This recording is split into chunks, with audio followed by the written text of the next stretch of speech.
Alerte coronavirus. Attention, attention, le coronavirus se transmet très facilement et fait des ravages. Pour l'éviter, le port du masque de protection est obligatoire en tout lieu. Dans l'administration publique ou privée, dans les réunions, les rencontres, dans les marchés, les magasins, les boutiques et lors des déplacements, le port du masque est obligatoire. Même dans les lieux privés, dès lors que l'on n'est pas seul, le masque doit être le fidèle compagnon. Mais attention, le port de masque de protection ne dispense nullement d'appliquer les autres mesures de prévention, notamment le lavage des mains à l'eau et au savon et l'observance de la distance de sécurité sanitaire d'au moins 1 mètre entre personnes. Enfin, s'abstenir de porter des gants en vue du lavage régulier des mains à l'eau et au savon ou de l'application de gel hydroalcoolique. Pour tout savoir sur l'épidémie du coronavirus au Bénin, rendez-vous sur le site web www.gouv.bj/coronavirus. Ceci est un message du gouvernement de la République du Bénin. Au sommaire de cette édition, la diminution constante du taux de participation pour les élections au Bénin préoccupe le réseau des organisations de jeunesse. Il entend lutter contre le phénomène à travers la sensibilisation des Béninois.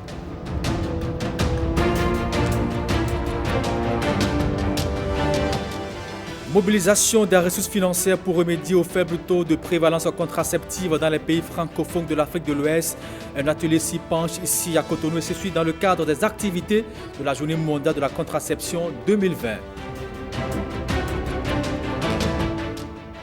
Elle est une force de sécurité unique. La police républicaine, née de la fusion de la gendarmerie et de la police, s'est avérée efficace dans la lutte contre la criminalité. Retour en image sur son baptême de feu dans cette édition.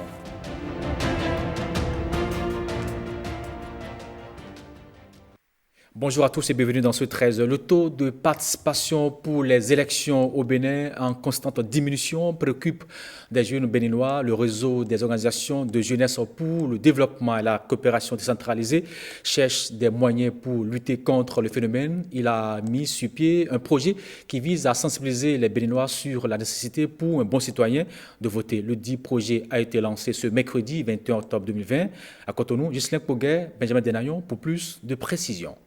Le constat est cinglant. Les Béninois délaissent les urnes.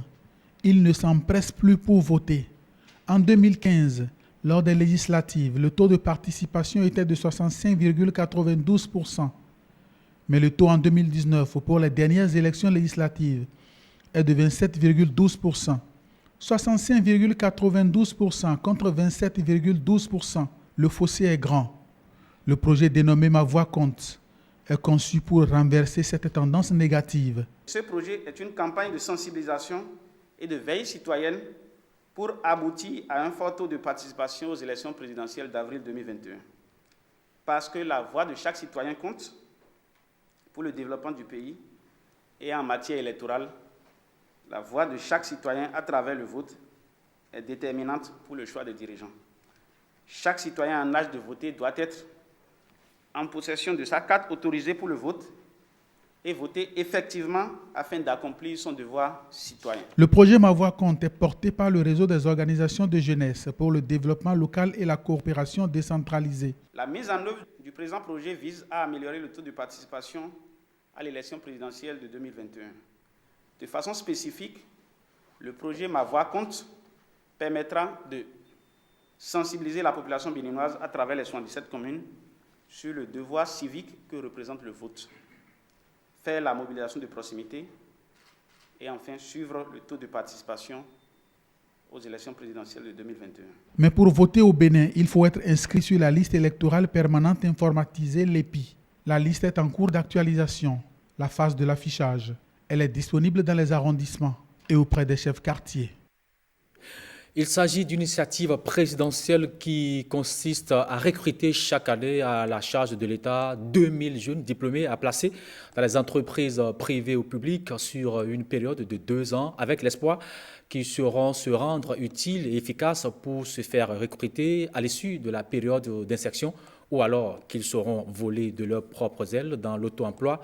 Aujourd'hui, le nombre de candidats à ce programme ne cesse de grimper, nous confie le coordonnateur. On l'écoute au micro de Marcel Arrossi. En aidant les entreprises, le programme aide par surcroît les jeunes. Et les jeunes qui sont qualifiés ne manquent pas quand même d'engouement. Au début, la plateforme avait un peu bugué, mais aujourd'hui, tout est fluide. Et j'ai lancé les nouvelles offres à 15h aujourd'hui. À 15h10, j'ai déjà eu près de 32 inscrits. Ça veut dire que les jeunes sont à l'affût. Ils ont l'information, ils savent, mais il faudra effectivement davantage les informer. Chaque année, on doit placer 2000 jeunes. Mais les 2000 jeunes ne sont pas placés en une fois. Ce n'est pas des cohortes mensuelles. Donc chaque mois, chaque semaine, les jeunes peuvent aller sur la plateforme et voir les nouvelles opportunités. Parce qu'il y en a qui croyaient que dès qu'une opportunité est clôturée, que ça s'est arrêté. Non, ça ne s'est pas arrêté. C'est au rythme de récupération des demandes des entreprises que nous postulons. Si le lundi, nous avons par exemple 5 entreprises qui postulent pour 10 postes, on met en ligne. S'il y en a 3, on met en ligne jusqu'à avoir le quota des 2000.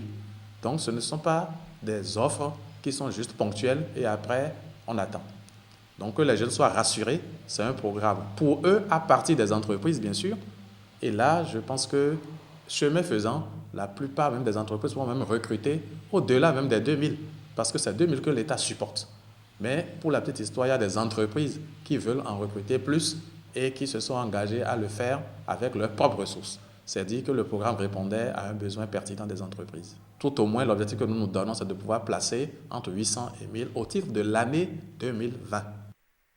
Allons à présent à la Cour constitutionnelle où l'initiateur du concours LASTA du bac 2020 et les lauréats ont été reçus ce vendredi 16 octobre 2020 par le président de la Cour constitutionnelle, Joseph Djogbenou, s'est longuement entretenu avec ses hôtes, dont faisait partie aussi l'enseignant de mathématiques qui a vu passer entre ses mains les meilleurs élèves de ces dernières années. Marcela Rossi, pour plus de précision.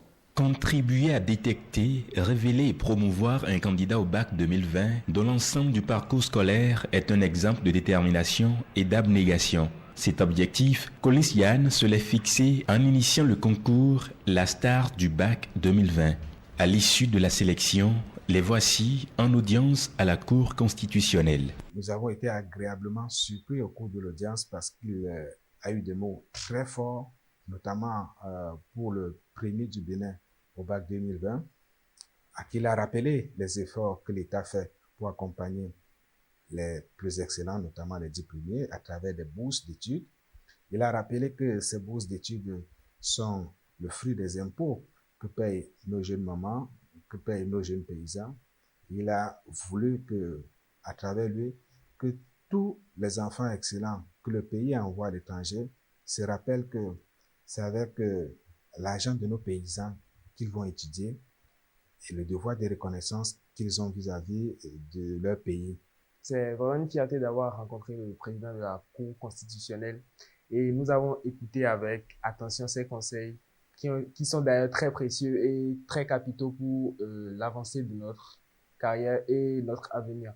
Donc, nous sommes décidés à appliquer strictement ces conseils pour pouvoir réussir dans notre vie. À cette audience, l'homme qui est perçu comme mystérieux était aussi présent. Gilles Christ Canhy n'est pas un lauréat, mais un professeur de mathématiques. Il a eu l'honneur d'avoir encadré les premiers du Bénin au bac 2010, 2014, 2015, 2016, 2019 et 2020. Le seul mystère qui explique tout ça, c'est le travail acharné. Et je suis fils d'enseignant, j'ai passé toute ma vie à l'école et je me plais à l'école. Et j'aime être avec les apprenants. Tant qu'ils sont décidés à travailler, je suis à leur côté, nuit et jour. À quoi sont destinés maintenant ces lauréats? Réponse dans quelques années. Séance de renforcement des capacités des guides touristiques du littoral. Les travaux ont démarré ce mercredi à Cotonou. Ensemble, les participants vont revenir sur les notions essentielles qui sont à la base du métier de guide touristique. La question de la communication avec les touristes est au cœur des débats. Jidansou, Louis Koudoubo, précision. Le touristique est un acteur clé dans la promotion du tourisme.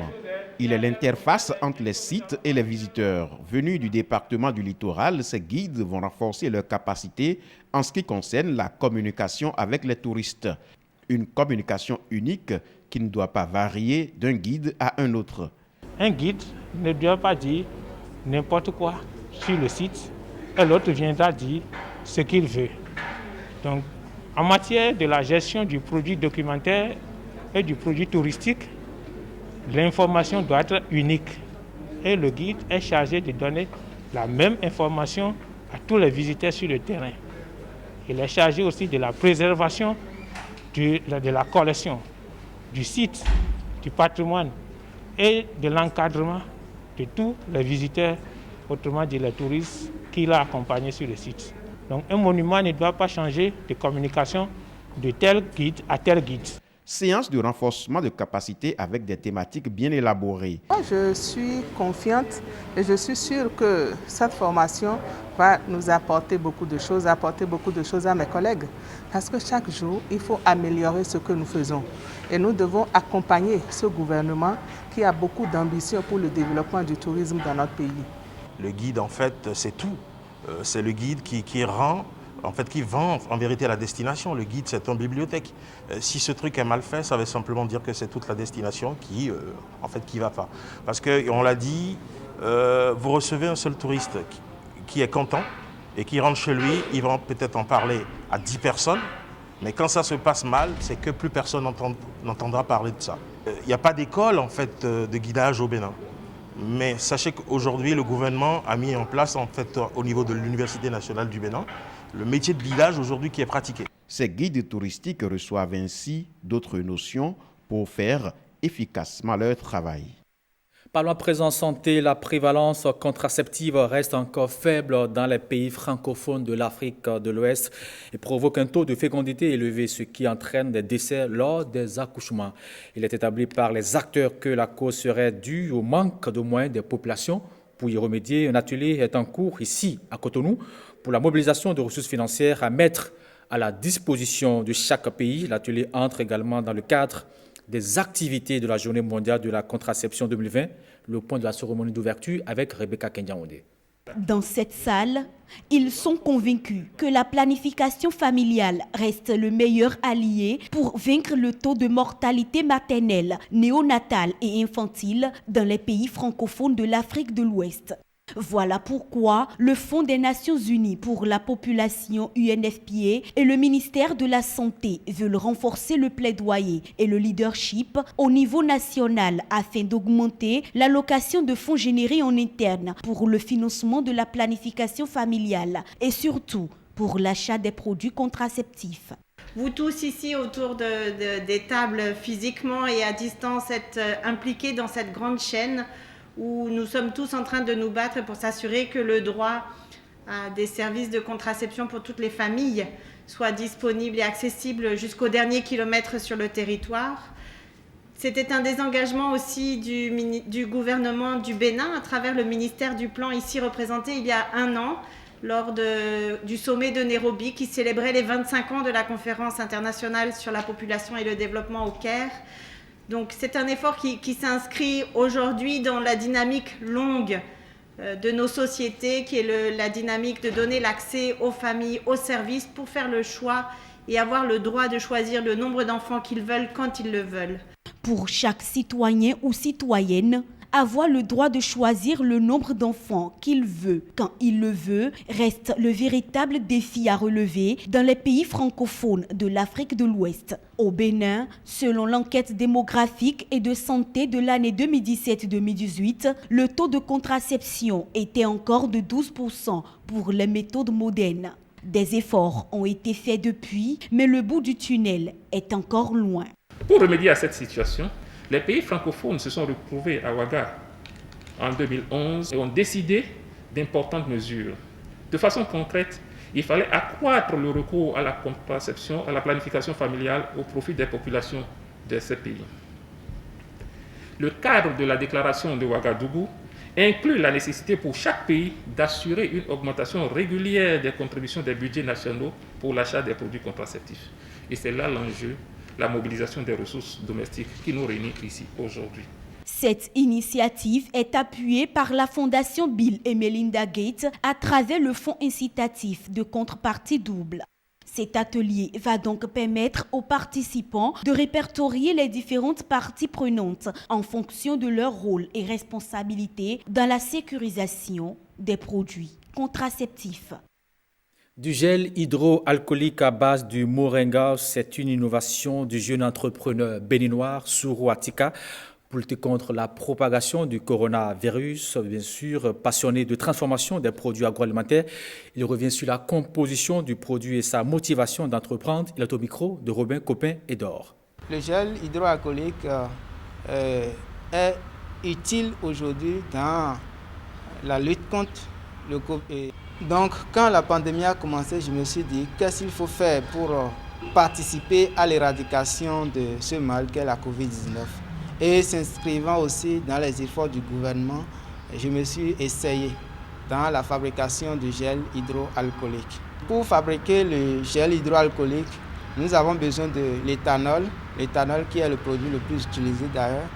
Nous avons besoin de camomille aussi, nous avons besoin de l'eau distillée et nous avons besoin aussi de l'huile de gel. Au niveau du gel hydroalcoolique aussi, nous mettons une innovation, c'est-à-dire le gel hydroalcoolique à base de moringa. Moringa parce que nous savons tous les vertus que comporte cette plante. Donc, gel hydroalcoolique à base de moringa, non seulement lutter contre la transmission des bactéries, des virus, mais aussi revitaliser aussi les mains. Beaucoup de jeunes sortent des universités, des écoles aujourd'hui et se plaignent du fait qu'ils n'ont pas trouvé d'emploi. Donc ma motivation, c'est d'apporter quand même une solution à ce grand problème qui se pose aujourd'hui. Donc c'est ça qui m'a motivé à me lancer dans l'entrepreneuriat. Les innovations encouragées, c'est l'une des réformes qui fera date dans les annales de l'histoire du Bénin, la police républicaine. Depuis l'avènement en 2018 de cette force unique de défense et de sécurité, la riposte contre la criminalité a repris de la vigueur et les rançonnements, bien sûr, les rançonnements sont devenus rares sur nos routes. Plus que modèle, la police républicaine se présente aujourd'hui comme une exception béninoise qui force l'admiration. Retour ici sur le baptême du feu de cette force unique à travers le magazine que nous proposent Renoir Kakpo et Augustin Bodou. Mercredi 1er août 2018, le peuple béninois découvre la police républicaine dans sa nouvelle tenue lors du défilé de la fête nationale. Place de l'Étoile Rouge à Cotonou sur le boulevard des Armées, plusieurs détachements de gendarmes et de policiers défilent côte à côte sous le même étendard. Dans la dynamique d'une fusion, les ex-éléments de la police et de la gendarmerie ont troqué leurs uniformes habituels contre un cambo urbain bleu à Colmao. C'est le point de départ d'une nouvelle ère au sein de l'appareil de sécurité. Cette force paramilitaire cumule désormais les attributs des deux corps pour une efficience dans la mission de défense et de sécurité.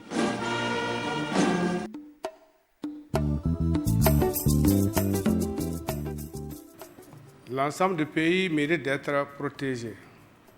Voilà pourquoi... La feuille de route était tout tracée dans les annales du PAG. À la suite d'un diagnostic peu flatteur pour les éléments de la sécurité publique, la thérapie de choc n'a pas tardé. Aujourd'hui, nous ne gagnons rien du tout à voir nos forces être que dans des actions de contrôle des concitoyens. C'est pour cela que nous allons fusionner avant le 1er janvier 2018 la police et la gendarmerie. Nous allons réorienter l'action de nos forces armées vers les actions sécuritaires. Il n'y aura plus, avant la fin du mandat, cette peur que nous avons d'être braqués sur les voies. Outre les rançonnements au niveau des checkpoints dressés tous azimuts, les flics brillaient aussi par leur manque d'efficacité pour mettre hors d'état de nuit les barons de la grande criminalité.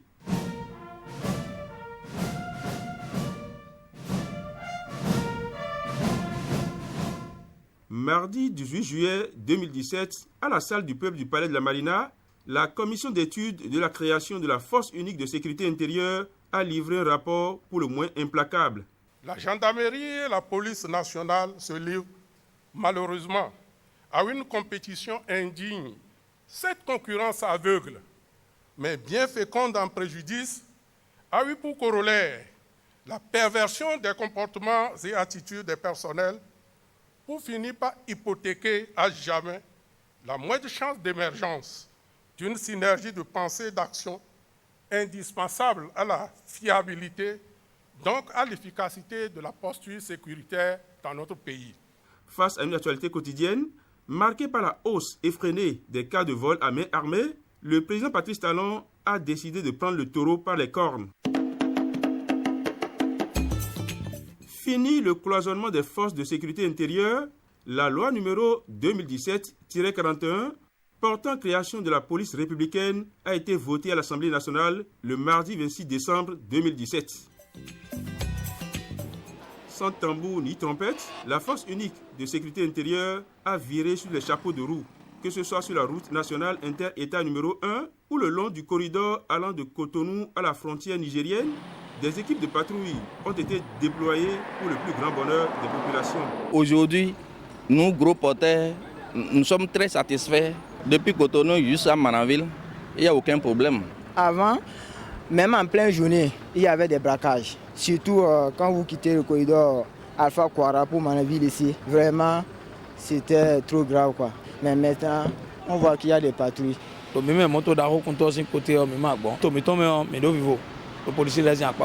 La sécurité, vraiment, c'est très bon. Parce que tous les policiers qui sont sur la route, vraiment, ils font leur travail. La sécurité et la quiétude sont de retour le long du corridor. L'effectivité des patrouilles diurnes et nocturnes, ajoutée à la suppression effective de toutes les barrières de contrôle, offre plus de facilité aux usagers. Avant et aujourd'hui, tout le monde a vu les différences parce que ce qui se passe avant et aujourd'hui, ce n'est pas la même chose. Aujourd'hui, un conducteur ou un transporteur qui dit qu'il est dérangé par les policiers, aujourd'hui, il faut lui dire non. Avant, quand tu fais le retour, par exemple, c'est que tu vas faire des distributions anarchiques jusqu'à Cotonou. Excepté le pont péage, aujourd'hui tu n'as plus de quoi dépenser à qui que ce soit.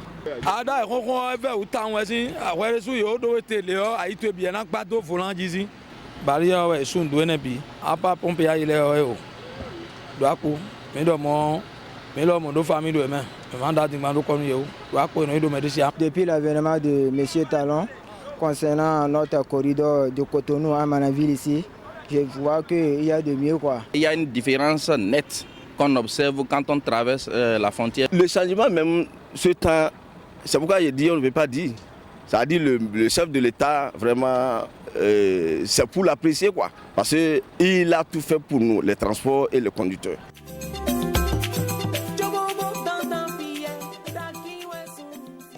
Les éléments de la police républicaine sont sur tous les fronts. Lutte contre la criminalité organisée, régulation de la circulation routière, contrôle de l'excès de vitesse, du port de casque et autres. Un peu plus de 2 ans après sa création, le bilan de ces multiples opérations force l'admiration. Il serait très prétentieux de ma part de vouloir faire un bilan. Je crois que le bilan devait venir des populations que nous servons. Mais je peux dire que au cours de ces 2 dernières années, nous avons fait assez d'efforts pour garantir aux populations un cadre de vie sécurisé. Pour le moment, nous avons essayé d'inverser la tendance. Nos grandes villes commencent par gagner une certaine assurance aujourd'hui. Nous ne sommes pas encore totalement satisfaits de ces résultats. On aurait souhaité ne pas enregistrer de braquage. C'est une ambition que nous avons, mais on ne pourra faire ce travail qu'avec le concours des populations. Les rondes effectuées par la police républicaine sont suivies de résultats palpables. Elle a su, avec beaucoup plus de réussite, l'ordre public et la sécurité intérieure, toute chose qui incite à plus de dotations pour doper le moral de la troupe. Merci Renaud Akakpo. La plupart de nos collectivités locales disposent encore de poumons verts, des sanctuaires de conservation de la biodiversité qui souvent ne bénéficient d'aucune attention de nos populations. Dans ce magazine que nous vous proposons, nous allons à la découverte, bien sûr, d'une forêt sacrée. C'est celle, bien sûr, de Kotan-Ségbé, c'est dans la commune d'Avrancourt. Voici les images. Commune d'Avrancourt, une des 9 collectivités locales du département de l'Ouémé. Située au sud-est du Bénin. Elle abrite une population de plus de 150 000 âmes pour une superficie de 150 km². Une superficie couverte en grande partie des bas-fonds, des marécages, des plaines inondables, des îlots forestiers au nombre de 49 abritant des fétiches. Nous voici dans l'un de ces îlots, la forêt sacrée de Kotansagbe, dans le village de Katé. Une forêt de quaternaire parce que les recherches que nous avons conduites ici, avec l'aide de l'université, l'un des amis de l'université, les recherches ont montré que cette forêt dispose de 30 espèces qui sont des espèces rares. Et sur la liste rouge du Bénin, nous avons 11 espèces et pour la première fois en forêt, on a trouvé 2 espèces dans cette forêt. Ça veut dire que c'est une forêt capitale avec des espèces, non seulement des espèces endémiques, mais des espèces de grande importance. Pendant des millénaires, pendant des années passées, les parents l'ont utilisée. Cette forêt a été érodée, mais aujourd'hui, on est en train de promouvoir la conservation intégrale de cette forêt qui fait partie des rares forêts sacrées à une dimension avoisinant 1 hectare dans la zone. Restaurer cette forêt sacrée et sauver la richesse floristique, une tâche de protection qui, par enchantement, a reçu l'aval de la communauté, une action portée par Grab ONG. Je voudrais d'abord remercier la communauté pour leur ouverture. Et je dis aussi, chaque territoire doit savoir, chaque cadre ou chaque fils d'un milieu doit savoir lire à travers la communauté qu'est-ce qui manque et qu'est-ce qu'on peut apporter. Pour la conservation, on est allé à l'écoute de la communauté. On a fait des dialogues avec eux, on a travaillé avec eux, on leur a montré l'importance de leur forêt. Et c'est le moment de remercier la commune à travers les maires, le maire, le feu maire, l'actuel maire et le chef d'arrondissement. On a présenté les résultats de ce que regorge cette forêt. Et on a vu que cette forêt regorge beaucoup d'espèces et on leur a dit, Dieu a donné mais ce n'est pas illimité. Vous devez faire attention pour pouvoir conserver ce qui reste. Donc leur montrant l'importance de ce qu'ils ont. Parce que pour la plupart des gens, la forêt c'est rien, on va couper l'arbre, mais au-delà c'est un lieu de vie.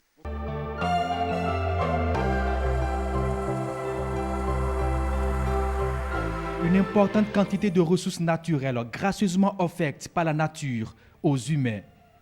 Mais ici, dans la commune d'Avrankou, ces îlots forestiers ont une particularité. Ils sont tous situés en bordure des marécages ou des cours d'eau. Mais c'était stratégique d'être aussi à côté, parce qu'on a besoin de l'eau pour faire l'agriculture. Et parce qu'ils ont connu beaucoup de guerres, des razzias, des gens qui les pourchassaient, la plupart de ceux qui venaient ne connaissaient pas les pratiques d'eau. Et quelle eau? Eau de bas-fond, ce n'est pas n'importe qui rentre dans les bas-fonds. Donc, quand il y a de razzia, quand il y a des gens qui veulent arracher, les prendre, automatiquement, ils peuvent fuir, rentrer dans l'eau et partir. Et vous rentrez dans la forêt, vous ne verrez personne. Donc, c'était stratégique pour nos grands-parents. Et dans la migration du 15e, du 16e siècle, ils sont les premiers, les sites qu'ils ont, les sites qu'ils ont occupés les plus, c'est à côté de l'eau. C'est un poumon vert, et plus vert, c'est qu'il y a des arbres qu'on ne voit qu'ici, aujourd'hui, en forêt. Il paraît que les arbres, il y en a qu'on a retrouvés ici, qu'on ne trouve nulle part. Nulle part qu'aujourd'hui, qu'on a dit, mais c'est pour la première fois qu'un chercheur est venu ici. Il y a des espèces de reptiles qu'on retrouve ici, et c'est des espèces rares. Ça veut dire que c'est simplement ce que nous, on a appelé dans notre jargon la sanctuarisation, ou bien la sanctuarisation du vivant. Ouais. Parce qu'ici, c'est des vivants. Donc, on a eu cet accord avec la communauté. On a fait appel à un géomètre. On a fait le lever on a pris tous ceux qui sont limitrophes pour que désormais la forêt ne soit pas érodée. Donc, on a fait le lever. Il y avait des petits problèmes par rapport à une portion qui était en discussion. On a racheté la portion. On a redonné à la communauté. Okay. Donc, cette forêt appartient intégralement à la communauté de Kotansegbe et c'est leur patrimoine qu'ils doivent conserver. Ces forêts constituent des lieux d'éducation, de conservation des espèces endémiques. Elles regorgent aussi de la faune menacée, des espèces rares, le sacré au service de la nature.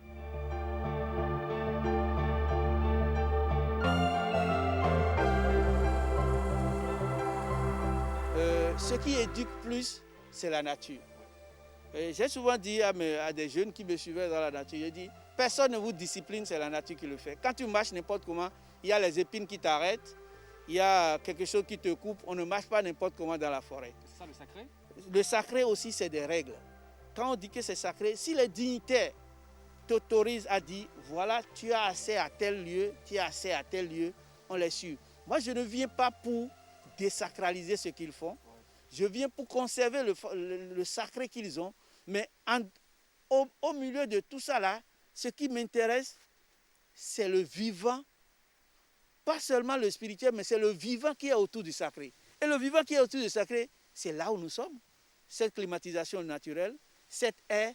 Et chaque plante dégage quelque chose qui guérit, qui protège et qui soigne. La nature éduque, elle enseigne, elle protège et nourrit. En retour, elle ne demande que notre attention pour bénéficier de toute sa vertu.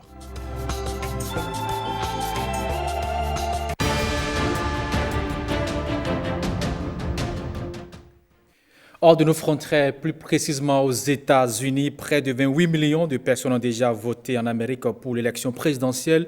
Le dernier grand débat entre les deux candidats aura lieu ce jeudi, mais pour l'instant, le candidat Joe Biden est en avance dans les sondages. Et bien sûr, nationaux constatent sur la place avec nos reporters de la chaîne partenaire Voice of America.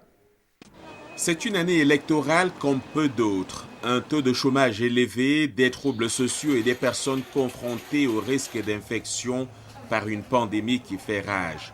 Tous les facteurs contribuent aux mauvaises performances électorales du président Donald Trump dans les États clés où les élections de novembre pourraient être décidées. Et cette bataille s'étend à certains bastions républicains traditionnels. Une bonne nouvelle pour Joe Biden.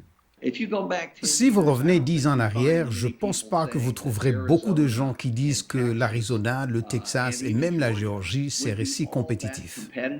Mais cette année, ils le sont. Biden était le vice-président de Barack Obama et a joué un rôle majeur dans son administration. Élu au Sénat à 29 ans, Biden est un homme politique expérimenté. Je vais dire quelque chose de scandaleux. Je sais comment faire fonctionner le gouvernement. C'est quelqu'un qui a traversé de grandes tragédies dans sa vie, avec la mort de sa première femme et de sa fille dans un accident de voiture. Puis, en 2015, il a perdu son fils aîné Beau d'un cancer. Ses tragédies personnelles et sa longue expérience en politique sont peut-être les raisons pour lesquelles ses opposants politiques ont du mal à générer contre lui la même hostilité que pour le dernier candidat démocrate. Crooked Hillary Clinton. Mais même les partisans de Biden admettent qu'il manque de charisme, ce qui pourrait être un problème selon les analystes. Le fait de porter son choix sur Kamala Harris comme colistière pourrait agrandir son attrait. Cela ne changera pas la position d'une grande partie des électeurs, mais cela pourrait affecter la marge des résultats. Et dans cette élection sans précédent, chaque vote est important. Voilà qui met thème à cette édition de la mi-journée. Merci de l'avoir suivi et passez tous une très bonne journée. À demain à 13h pour notre rendez-vous. D'ici là, portez-vous bien.